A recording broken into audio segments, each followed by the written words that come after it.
ভাবুন এমন এক সভ্যতার কথা যেখানে সূর্য ওঠে মানুষের হৃদয়ে রক্তে, যুদ্ধ হয় জমি দখলের জন্য নয় বরং মানুষ ধরার জন্য, আর শিশুর কান্না শোনা যায় দেবতাকে খুশি করার প্রার্থনা হিসাবে।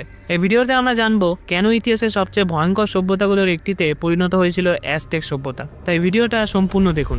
অ্যাজটেক সভ্যতা কেন্দ্রে ছিল একটি ভয়াবহ কিন্তু তাদের কাছে পবিত্র ধারণা। এই বিশ্ব টিকে আছে শুধু রক্তের কারণে। তারা বিশ্বাস করত মহাবিশ্বে একবার নয়, আগেও 4বার ধ্বংস হয়েছে। বর্তমান পৃথিবী হলো পঞ্চম সূর্যের যুগ। এই সূর্য, এই আলো, এই জীবন সবই অস্থায়ী। অ্যাজটেকদের মতে সূর্যদেব হুইস ছিল পোর্সলি প্রতিদিন আকাশে চলতে পারেন কেবল তখনই যখন তাকে মানুষের হৃদয় ও রক্ত দেওয়া হয়। যদি একদিন এই রক্তদানের চক্র থেমে যায়, সূর্য থেমে যাবে, অন্ধকারও নেমে আসবে, ফসল নষ্ট হবে, দুর্ভিক্ষ শুরু হবে, আর পুরো পৃথিবী ধ্বংস হয়ে যাবে। তাই অ্যাজটেকদের কাছে হত্যা ছিল না নৃশংসতা, এটা ছিল মহাবিশ্বকে বাঁচিয়ে রাখার দায়িত্ব। অ্যাজটেকরা মানব বলি দিত বিচ্ছিন্নভাবে নয়, বরং রাষ্ট্র পরিচালিত, নিয়মিত এবং বিশাল স্কেলে। ইতিহাসে খুব কম সভ্যতাই এত সংগঠিতভাবে মানব বলি দিয়েছে। বলির শিকার হতো যুদ্ধবন্দী, দাস, অপরাধী ও কখনো কখনো শিশু।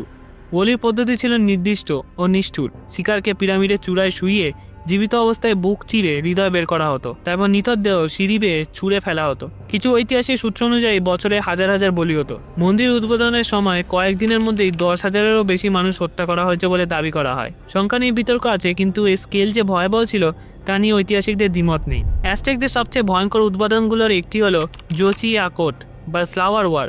এই যুদ্ধগুলোর লক্ষ্য ছিল জমি দখল নয়, সম্পদ লুট নয়, শত্রু হত্যা, বরং মানুষকে জীবিত ধরে আনা। যোদ্ধাদের প্রশিক্ষণ ছিল এমন, হত্যা নয়, আহত করা, পালাতে না দিয়ে ধরে ফেলা। যত বেশি জীবিত বন্দী তত বেশি সম্মান।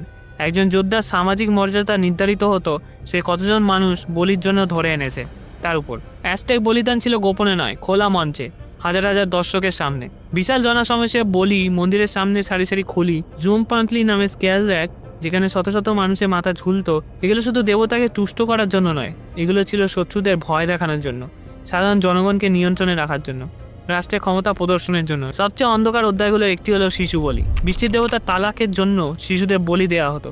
বিশ্বাস ছিল শিশুর কান্না যত জোরে দেবতা তত খুশি, তত ভালো বৃষ্টি দেবে। শিশুদের চোখের জলকে পবিত্র বলে মনে করা হতো। অনেক সময় ইচ্ছাকৃত শিশুদের কাঁদানো হতো বলির আগে। অ্যাজটেক সমাজে কিন্তু বাস্তব ধর্মীয় ক্যানিবালিজম ছিল। বলির পর মৃতদেহ রান্না করা হতো, অভিজাত ও যোদ্ধাদের মধ্যে ভাগ করে দেওয়া হতো। বিশ্বাস ছিল এই মাংস খেলে দেব শক্তি শরীরে প্রবেশ করে, এটা দেবতাকে সম্মান জানানোর উপায়। এটা গণহারে ছিল না, কিন্তু প্রতীকী ও ক্ষমতাধর শ্রেণীর মধ্যে সীমাবদ্ধ ছিল। অ্যাজটেক সাম্রাজ্য বিশাল হলেও ঐক্যের উপর নয়, বিশেষ করে ভয়ের উপর দাঁড়ানো ছিল। জয় করা শহরগুলোকে দিতে হতো ভারী কর, খাদ্য, মানব বলির জন্য মানুষ। ফলে অধিকাংশ রাজ্য অ্যাজটেকদের ঘৃণা করত। এই ঘৃণাই পরে স্প্যানিশদের সাথে হাত মেলাতে সাহায্য করে। অ্যাজটেকরা নিজেদের দানব ভাবেনি, তারা ভাবতো তারা মহাবিশ্বের প্রহরী। কিন্তু যখন বাঁচার শর্ত হয়ে ওঠে রক্ত, তখন সভ্যতায় পরিণত হয় অস্ত্রে।